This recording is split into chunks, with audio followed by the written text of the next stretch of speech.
ఈరోజు మా సిఓటి wing office staff మాకొక మంచి అవకాశం అనే చెప్పాలి. ఎందుకంటే కార్తీక మాసం అయ్యాక మరుసటి రోజు పోలిపాడ్యమి.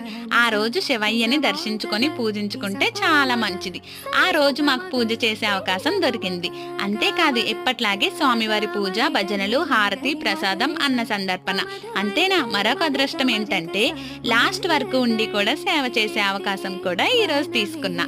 నేను ఒక్కరోజు ఇలా హ్యాపీగా ఫీల్ అయితే ఇక్కడ సేవ చేసేవారు మధ్యాహ్నం 4 గంటలకు వచ్చి వింగ్ సింబల్స్, ఇంకా రంగోలీ, పువ్వులు కుట్టడం, ఇంకా చాలా పనులైతే చేస్తారు. వాళ్ళంతా హ్యాపీగా ఫీల్ అవుతారో ఇప్పుడు నాకు అర్థమవుతుంది. మరి నువ్వు కూడా అలా రావచ్చు కదా అనుకుంటారేమో. అలా అన్ని వేళలా కుదరట్లేదండి. మా సోల్జర్కి క్లాసెస్, ఆఫీసు కొంచెం బిజీగానే ఉంటారు. ఈమెను చూసారా, ఈమె సింబల్స్, రంగోలీ చాలా బాగా చేస్తారు. చాలా గ్రేట్ కదా. ఎలా అయితే నేను లాస్ట్ వరకు ఉండి కంప్లీట్ చేసి వచ్చేసా.